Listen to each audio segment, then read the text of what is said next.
educator, got started in diabetes education or being a dietitian, kind of a windy road, starting in social services, working with different populations like immigrants, domestic violence survivors, people at risk for homelessness, and kind of found my way back to something that's always been interesting to me, which is nutrition and how we can use it to help our body. This particular topic tonight about exercise in relation to diabetes, I am excited about because, as I've been working as a diabetes educator, realizing that exercise actually really is important to a lot of the patients that I meet with. It's just a matter of how can we get to the exercise point, right? Like, how can we make that time? How can we start, right? A lot of times we don't even know where to start. And, you know, with exercise, knowing how important it is for blood sugar control, I'm always speaking with my patients on how we can incorporate some type of exercise, right? Because nutrition, that's the part that I am, well versed in and an expertise in, right? But it's not just nutrition that helps with our diabetes management, right?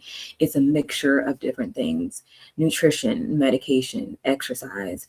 All three of these things work hand in hand to be able to, help us manage our blood sugars over time. So I'm excited to talk about tonight's topic, and hopefully you guys are excited to learn. Okay, so as always, I like to start off with an icebreaker. I know your mics and your videos are off, but feel free to use that chat as much as you can. Kind of thinking about, what did exercise look like for you when you were growing up in your household, teenage years, even maybe earlier, but, elementary, middle school, high school, maybe even early college. Like, what did that look like for you in your household?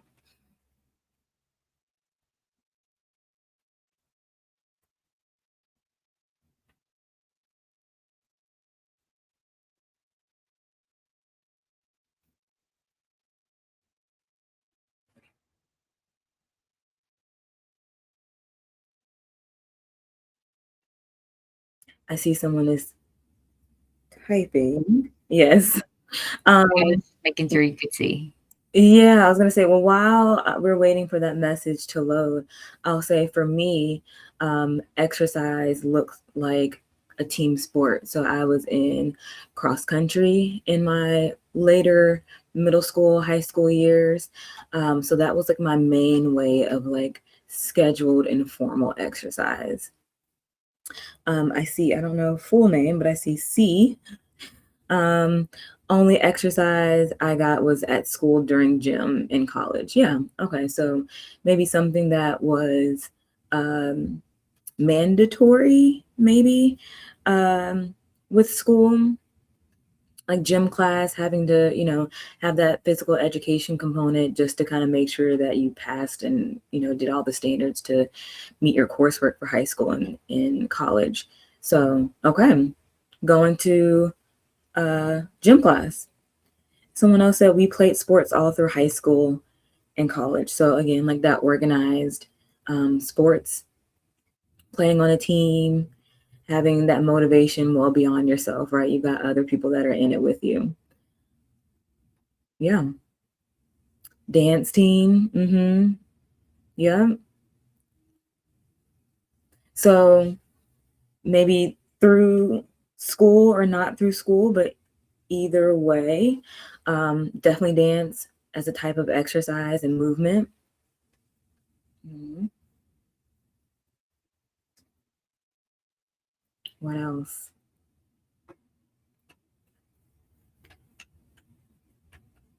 I did a lot of walking when I was younger. Okay, in school, I participated in school gym exercises. Also did a little volleyball, badminton with friends, and then some video movement exercises as well. Okay, okay, so a little bit of a um, variety in that. So gym, volleyball, badminton. Cool. Okay. So it seems like a lot of this was maybe organized, right? So some type of being on a team or some type of schedule. Um, it's important to me. I think it's important to kind of understand like what exercise looked like when we were younger, um, because it kind of sets a tone on how we follow up with that exercise in the future, right? So if it was something that was maybe um, natural, right? Like it was something like a family event, like you went walking or you went to the park, you played outside. That's going to look different from someone who was, you know, family forced them to go outside out, out of their will and was like, just go outside, exercise and don't come back in until, you moved around. That's going to be two different feelings associated with exercise. Or even, exercise that's on a team sport, right? That exercise is something that you do around with other people. So exercise in the future, it may not feel like something that's fun unless you're doing it with other people, because that's how you know it to be. And kind of exploring and making sure that we understand, like, with exercise, is it a negative feeling associated with it? Is it something that we feel like we have to do? Is it something that we, never enjoyed, and so now we're trying to figure out how to get past that negative feeling? Or is it something that we have positive memories with because we did it with other people, because we did it because we had that internal motivation, we did it because it was fun for us? um, and kind of yeah, and kind of understanding which side that we're on and how we can get to more of like a positive side. um, and then another icebreaker, just kind of think about it. We'll talk about it later too, but just kind of think about it for now. What's something that isn't a conventional exercise that you do in your life that is fun for you? Of course, a conventional exercise, I'm thinking of like walking, running, that kind of thing. But something that is moving your body, that is exercise, right, for you, but it's not necessarily something that you would find someone talking about right off the bat. Okay, so what is the point of having this talk about exercise anyway? The point of exercise, people have their own reasons, right? Maybe someone wants to lower their weight, and so they start exercising. That exercise is going to be something that helps to use up our calories, right? And helps us to bring down our weight. Exercise also helps to improve mood and our energy. We know, right? Like, even if our mood going to the gym or going to the thing that we're about to do for start exercising, right? Maybe getting there, it's like, I don't want to do this, da, da, da. But afterwards, you notice that you have more higher energy levels or an improved mood.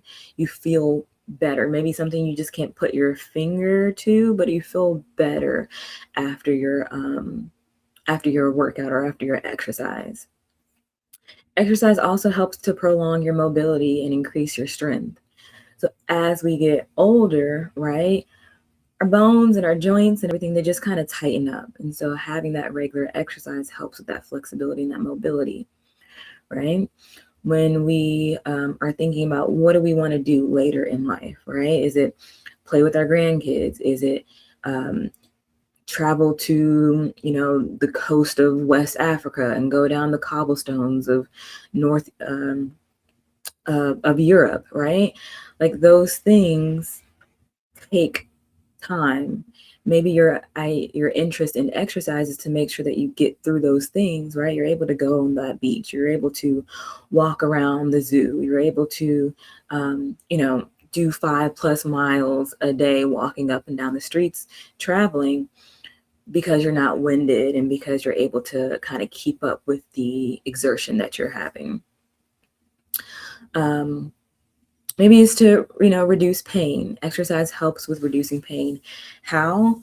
One, so if we're exercising, we're seeing ourselves losing weight, that's less weight on our joints that is causing that pain, right? Or maybe, overall, that exercise is helping with inflammation and bringing down the inflammation in these joints and in these areas like our lower back, right? That can help reduce pain. Maybe we're doing exercises like yoga or Tai Chi or something, where we're gently stretching out those muscles. So exercise can help with that. We know exercise helps with blood sugars and blood pressure. The more that we exercise, we see our blood sugars and our blood pressure decreasing. And then with blood circulation, our heart has to pump harder. And with that, more of that exertion, then that blood pumps to more of those, extremities, like your fingers, your toes, like your lower legs. So it helps with that circulation. So if you're looking to help with any of these things, right? Pain, weight, blood sugars, blood pressure, circulation, mobility, then it's about time to increase or add in some exercises. Okay. So overall goals. So the federal guidelines say for a person to maintain a healthy lifestyle, 150 minutes of exercise per week is needed. Okay. Now, not necessarily 150 minutes as quickly as you can, right? Like if you just did 1 day a week of 150 minutes, that's not going to get you the same benefits as if it's spread out between 3 to 5 days. So 3 to 5 days out the week, we want that 150 minutes spread out. Okay, so that's 50 minutes 3 times a week or 30 minutes 5 times a week. Ideally, 2 days of those 3 to 5 days are going to be strength training. The reasoning for that strength training is, as we are exercising, right, we may be losing some weight. If we're losing weight, we don't want to lose muscle mass too, right? We want to keep on to the muscle mass, lose other things, right? So that strength training is something that over time it's going to build, and maintain that muscle mass that we have. So including that strength training twice a week is going to be helpful for that. Now, if your goal is weight loss, okay, American Heart Association and the American College of Cardiology, they recommend aerobics as your primary exercise. So if you're doing 5 days a week, most of those days of the week need to be aerobics exercises. Aerobics, we'll get to in a second, like what counts as aerobic exercises, but that's basically that rhythmic movement, like that movement that you do over and over and over and over again in like a session that increases your heart rate.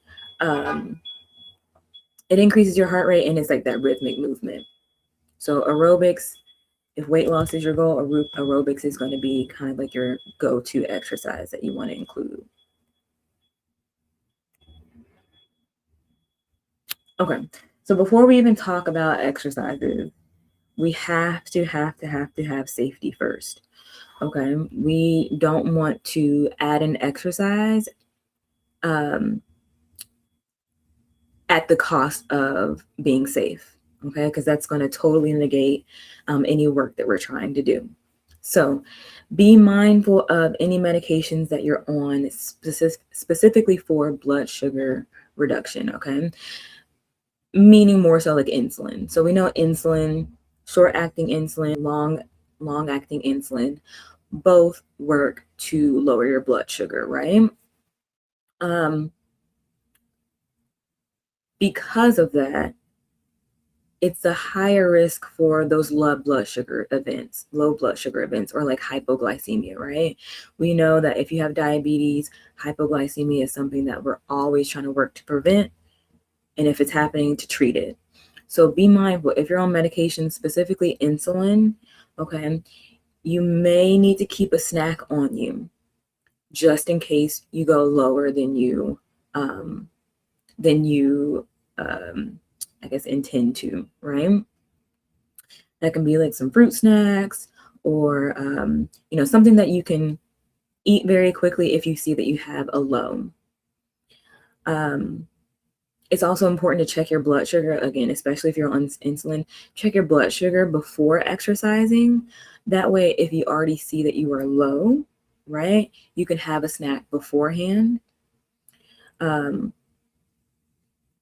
maybe even a meal, just depending on what type of day and what, where we are in your schedule. Okay. The other thing is choose tennis shoes that fit well. Why would I say that? Why is it important to choose tennis shoes that fit well? Again, thinking about in the context of diabetes.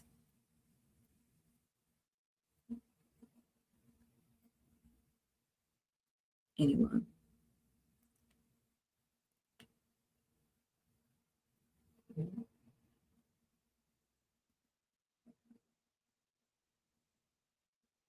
I don't see anyone typing, so I'm gonna give you guys the answer.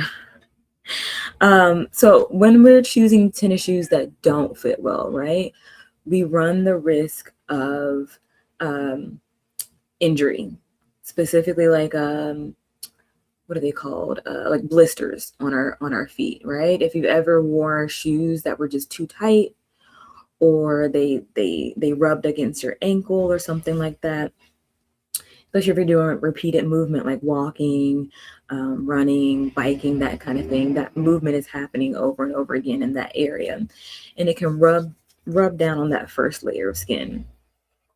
In doing that, we then may develop more into like an open wound. We know with diabetes, and open wounds, we try to prevent those as much as possible. I say it because I've seen it, right? I've had patients before where they came in because something was going on with their foot. Maybe there was some neuropathy happening. If you're not familiar, neuropathy is something where like you're not maybe as you don't have those nerves in like your fingers, your hands, the palms of your hands, the soles of your feet, your toes, they're not as sensitive. And so you're not able to feel like super hot things. You're not able to feel like if you step on something, you may have some tingling, that kind of thing. And so with neuropathy happening, it can be something where you're not aware of some type of injury on your foot. And like I've said, I've seen it before. Someone had, wore improper fitting shoes. It turned into a blister.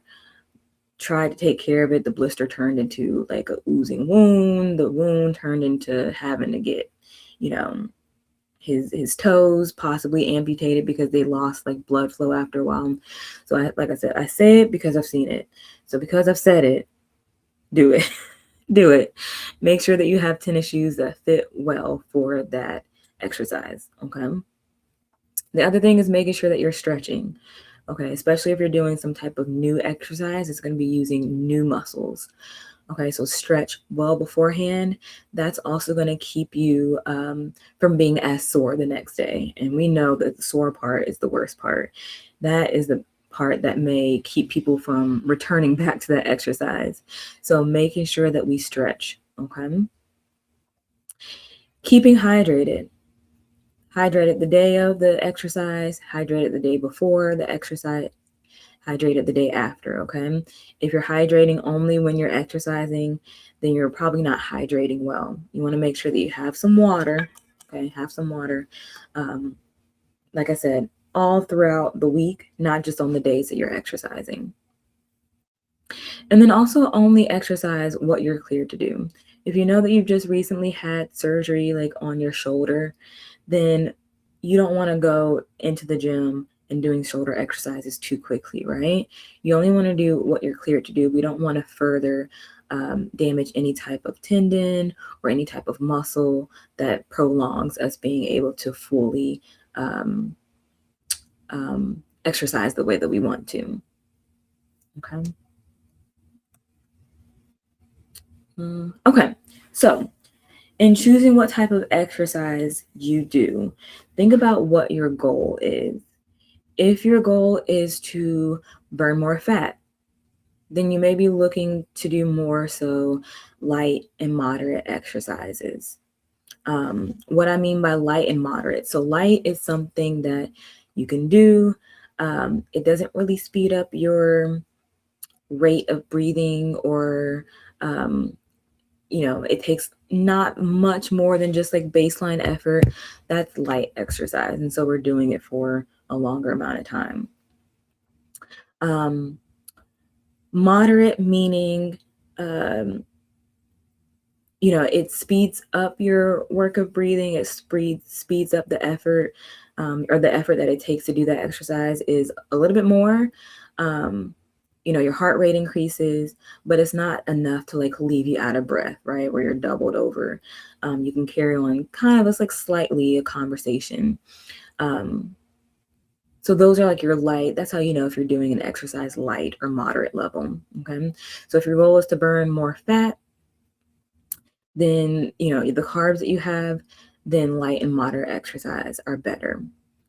If your goal is to burn through more of your carbs, if your goal is to do more, muscle building exercises, then you're going to want to do more high intensity and endurance exercises, because those are going to be exercises that help with that. High intensity meaning you're out of breath by the time you're done with that exercise. It speeds your heart rate up way more than just baseline. So that's what characterizes a higher intensity workout.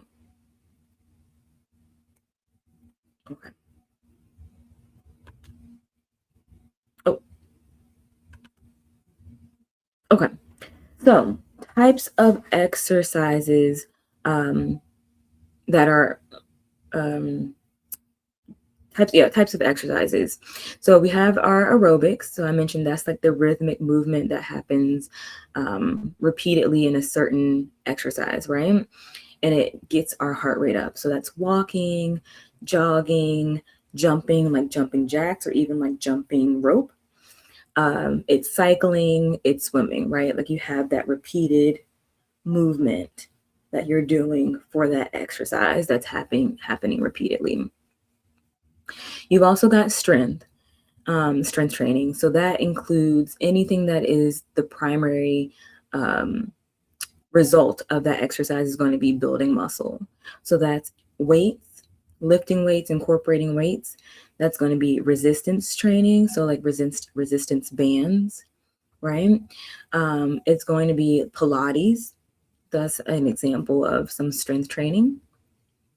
You've also got stretching, so exercises that are related to stretching out that muscle. These are especially good for someone that is in like recovery. So maybe just has some type of surgery or some type of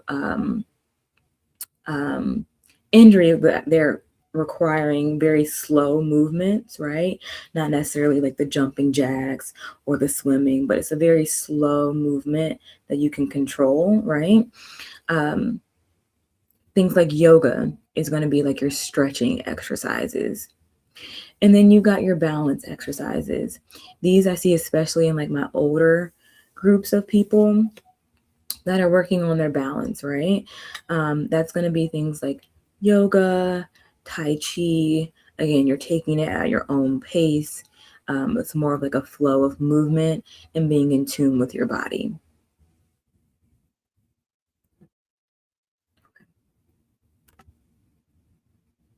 Oh, let me go back. Okay. Hopefully y'all didn't see that slide yet. Okay, so out of all of these exercises, the aerobics, the strength training, the stretching, the balance, which one do you guys think is the best, like the overall best?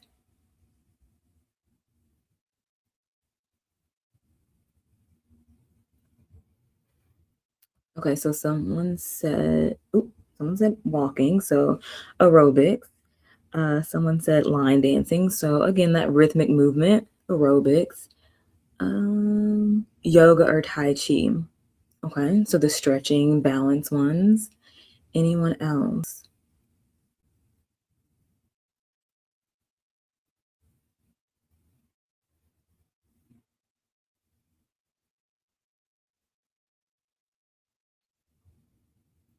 So out of these, the aerobics, the strength, the stretching, the balance, the best one out of all of these is the one that allows you to be most consistent.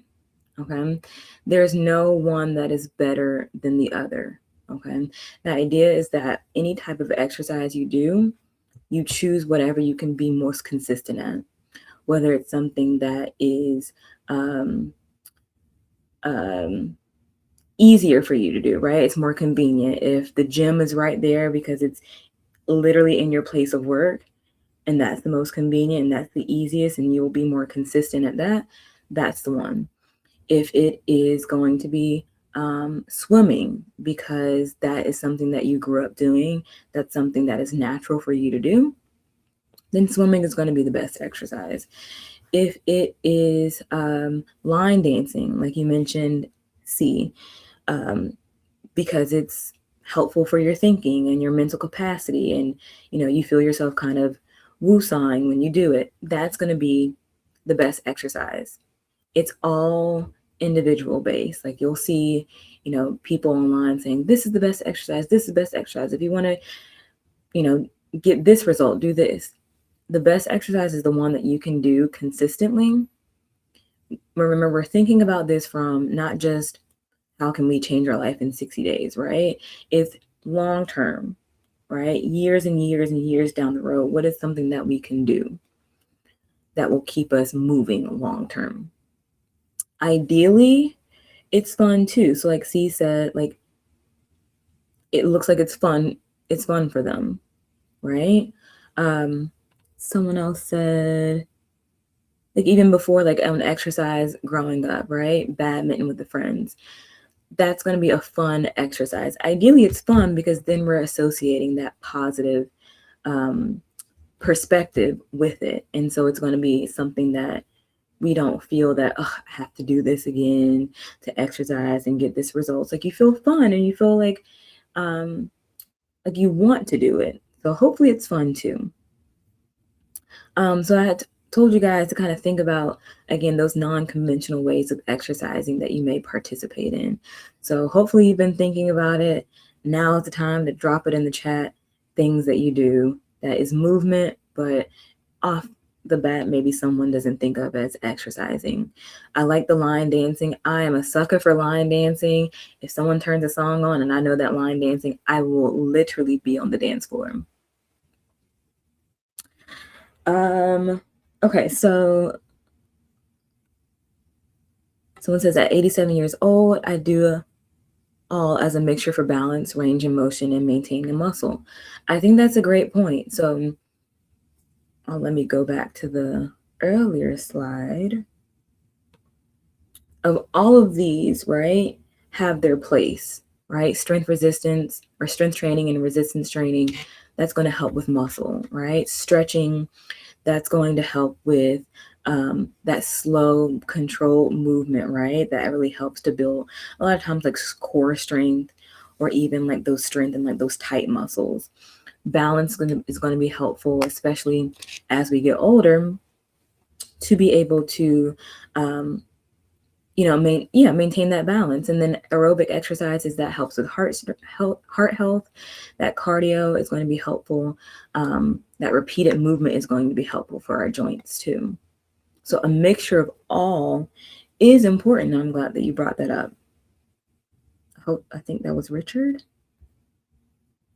maybe. What are some other non-conventional ways of exercising that you do?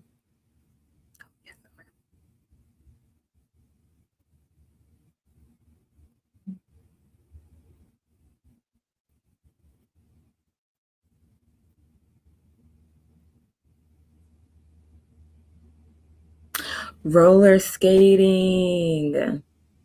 Yeah. Mm-hmm. That will be a little bit of cardio and aerobics. That'll be balance. That'll be that stretching, especially if you, depending on what type of movement that you're doing. So it'll be hitting all three out of four of those. Mm-hmm. Jump rope. Mm-hmm. I'll even take that jump rope one step further. So, again, thinking about like what you grew up as, when you were a kid, like what kind of exercise you participated in. I did not participate in double dutch growing up, but it's definitely something that I found myself in as an adult. And sometimes too, it's just that what did I not do when I was a kid that I want to learn as an adult? And I had started taking double dutch classes during COVID, and it was something that, again, I didn't even think of it as, oh, this is my way to exercise. I thought of it as, this is my way to do something new. And, because I liked it, because it was fun, because it was new to me, I was very consistent with it. Um, Once, twice a week, doing it, going to class for about an hour or so. So yeah, jump rope is a great way to be physically active. Okay. Recreational bike riding. Yeah. And we have a lot of that in the Atlanta area is groups that where you can either check out bikes or bring your bike and kind of ride with the group around Atlanta. Boxing is another one. Again, that rhythmic movement, that aerobics movement. Yeah. So these are great ways. I always kind of want to expand people's mind as far as why, or like what type of exercises that are out there. Because a lot of times people think, well, I just have to go to the gym. And the gym isn't for everybody, and that's okay. Um, Sometimes people just like to be outdoors and they want to be outdoors, or sometimes people want to be in a smaller group setting where they have more community. It's not just gym walking that you have to do. If you want to do that, that's lovely. But there are some other ways that help you to engage in exercise without being so conventional. Okay, so these are some other options. So some of you, I think almost all of these were maybe touched on at some point. So golfing. Golfing is one that when I talk to patients, they're like, oh no, I don't exercise. And then they tell me that they golf 3 times a week. Well, you're engaging in your core, right? You're swinging the rod, I guess. Obviously, I don't golf, but you're swinging the rod to be. Thank you, Richard. The club. You're swinging the golf club, so that you are able to, you're using your arm muscles for that, right? Like you're twisting your legs. So don't count out golf. Now golf counts. Someone mentioned the roller skating, the rec teams were mentioned. Pole fitness is another one that some of my friends do. It engages in your core, your strength. It's very much so a strength training exercise. Horseback riding. I went horseback riding for the first time that I can remember for my birthday last year. And I remember the instructor telling us horseback riding, you're engaging all of your muscles. All of your muscles. And I'm like, that's not true. You're sitting on a horse. How can you be engaging all your muscles? The next day I saw, because the inner thigh was sore, the core was sore, because you're sitting yourself up on that horse, right? You're squeezing into that horse with your knees.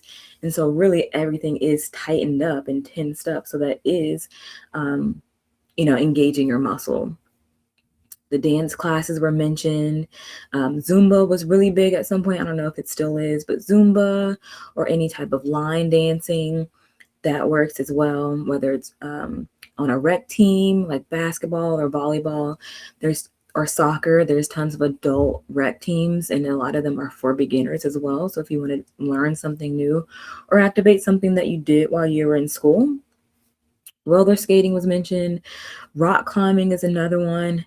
It really activates those smaller muscles too.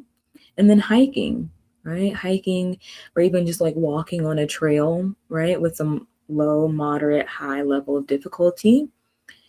Yeah, so these are all, and this is just some of the ways, right? Like even me, I can't wrap my head around all the other exercises that there are out there, but these are just some of the ways that you can kind of think of to include in your exercise regimen. that maybe you haven't thought of before?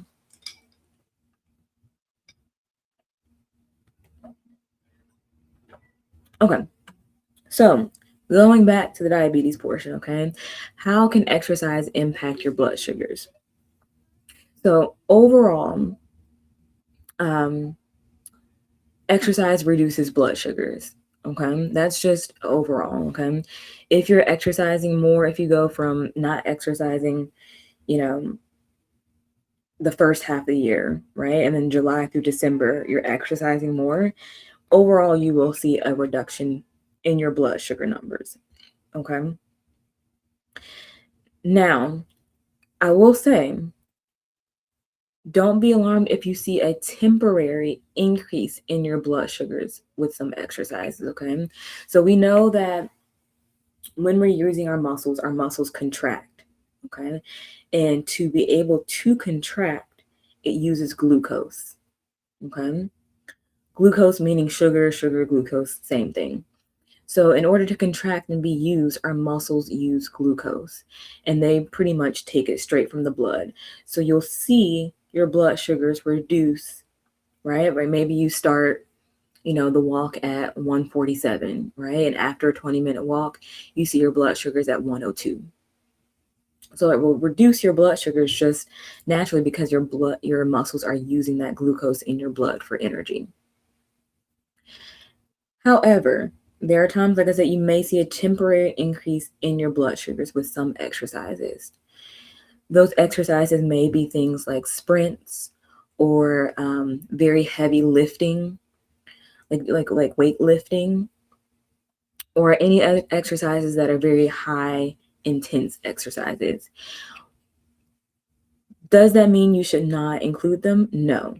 So the reasoning behind you may see a temporary increase in your blood sugars is that like I said, your muscles are using that glucose for energy.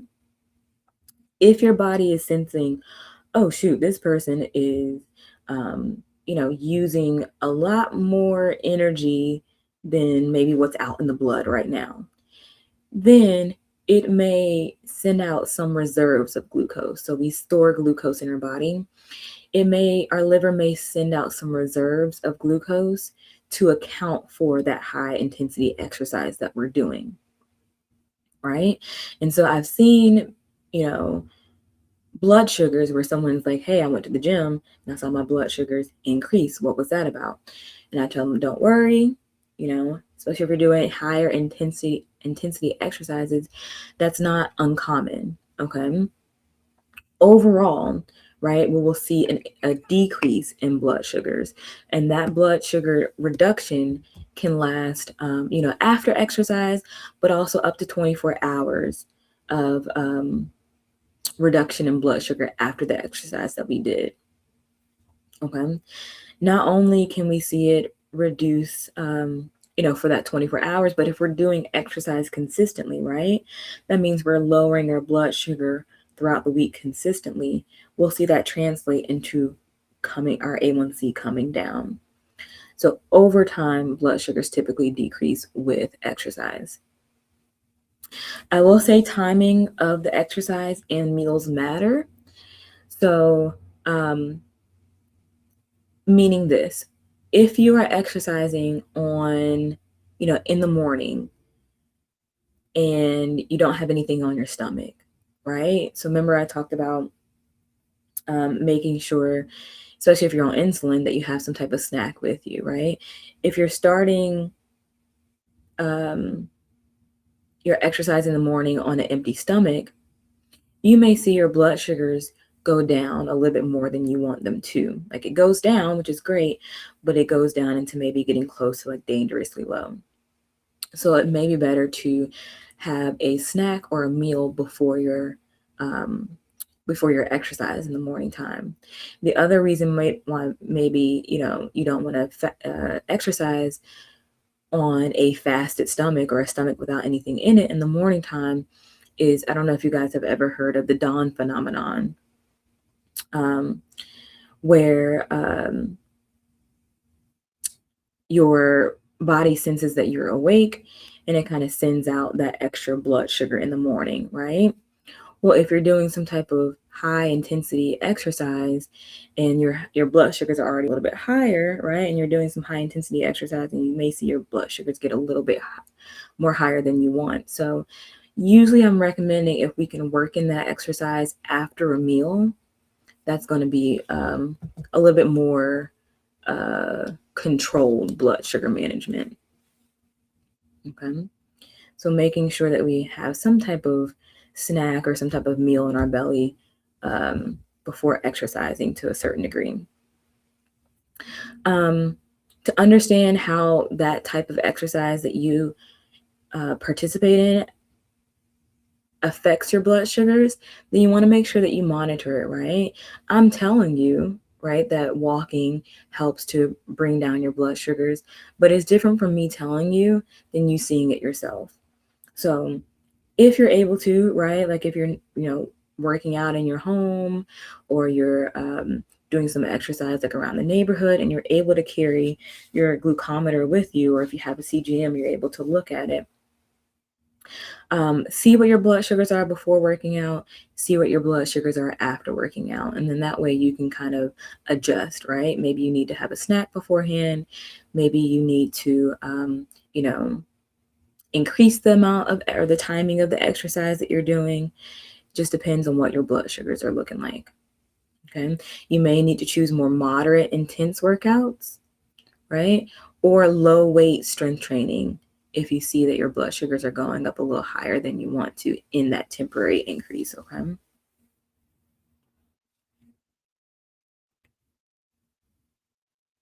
Okay.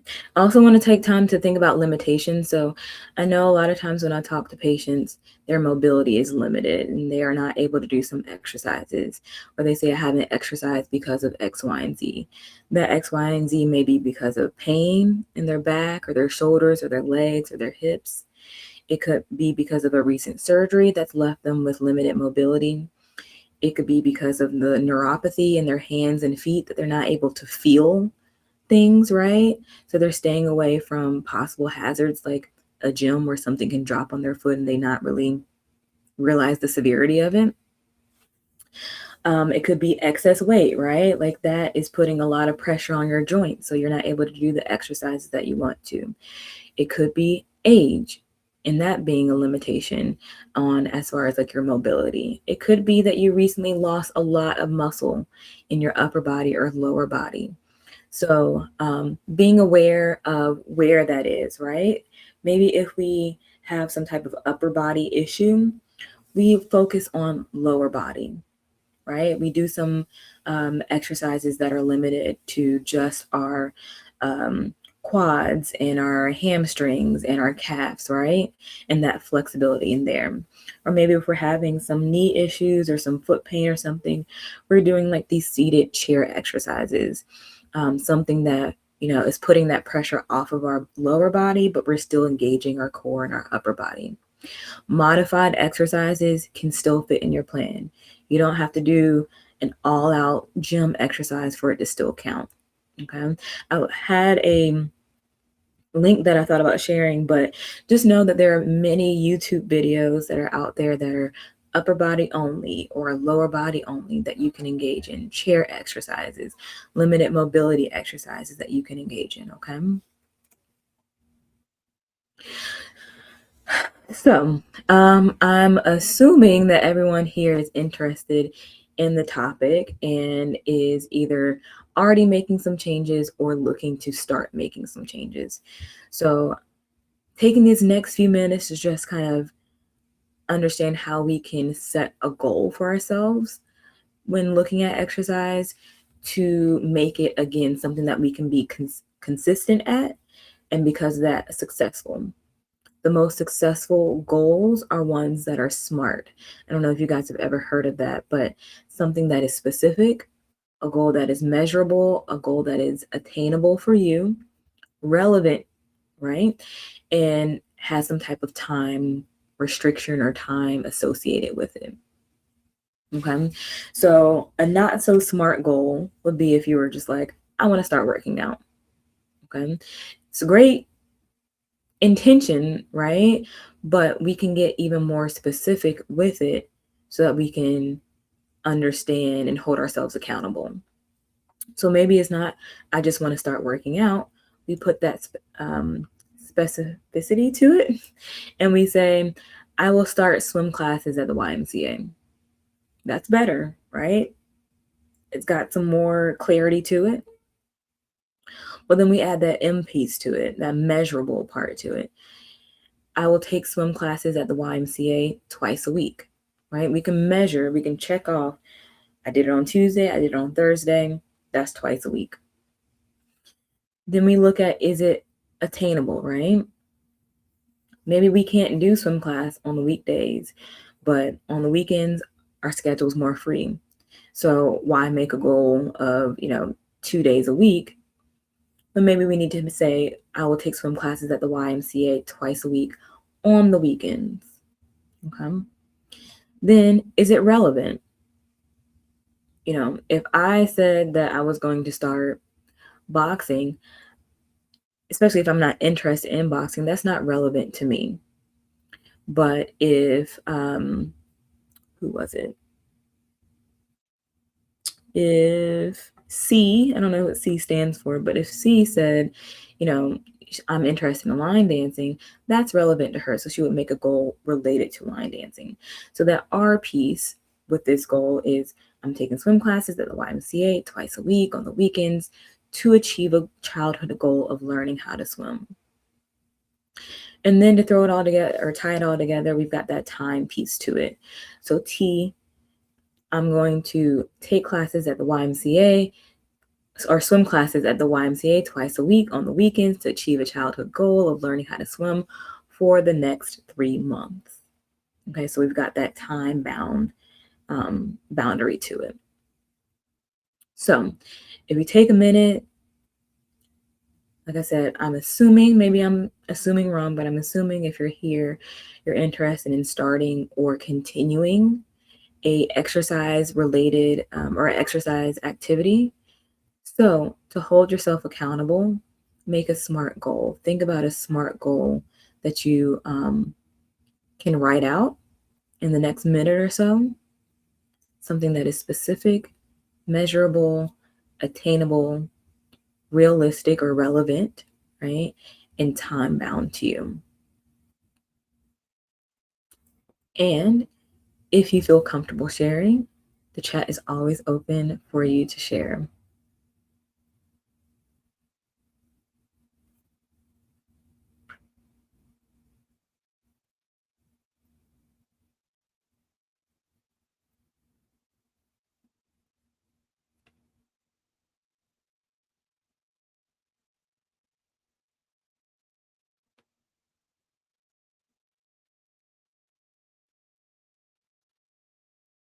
You can write it on a Post-it note, stick it on the fridge, put it in your personal calendar, write it in your phone, an alarm that's set every day so that you see it. As you guys are thinking about your SMART goals and hopefully writing them in the chat box, I will take this time to close out and say thank you so much for attending this class. Hopefully you've gotten some ideas on how to start. Hopefully you've gotten some information on how these exercises are affecting your blood sugars and how you can start to exercise safely, right, in the context of diabetes and blood sugar management. Again, I am a dietitian in the Atlanta area, focused on diabetes and diabetes management, and it was a pleasure to speak with you all today. I see that we have one in the chat. I will participate in Tai Chi classes for 20 minutes twice a week for the month. I love that. I love that. Tai Chi is always so interesting to me. It's like that slow movement that seems very calming and relaxing.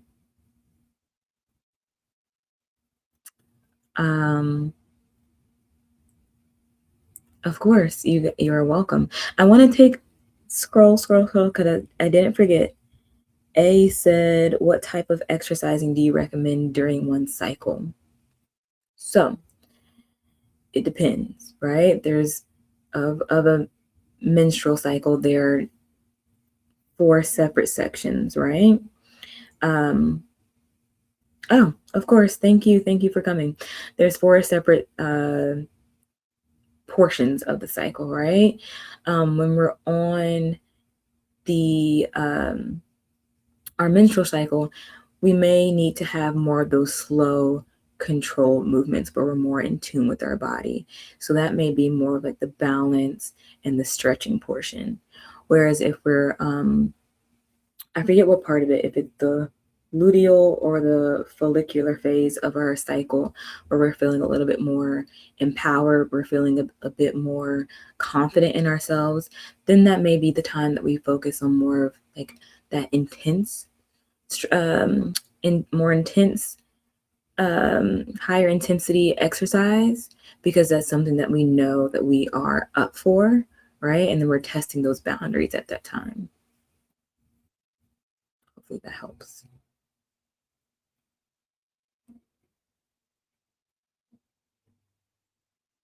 Any other questions? Okay. Thank you, Nathaniel. Thank you so much. Oh no. Okay. There you are. Can you hear me? Okay. Yeah. Mm-hmm. Someone is typing. But I just want to say thank you so much, Marcelle, for the presentation. Loved it. Yes, Sandra, this will be available on YouTube.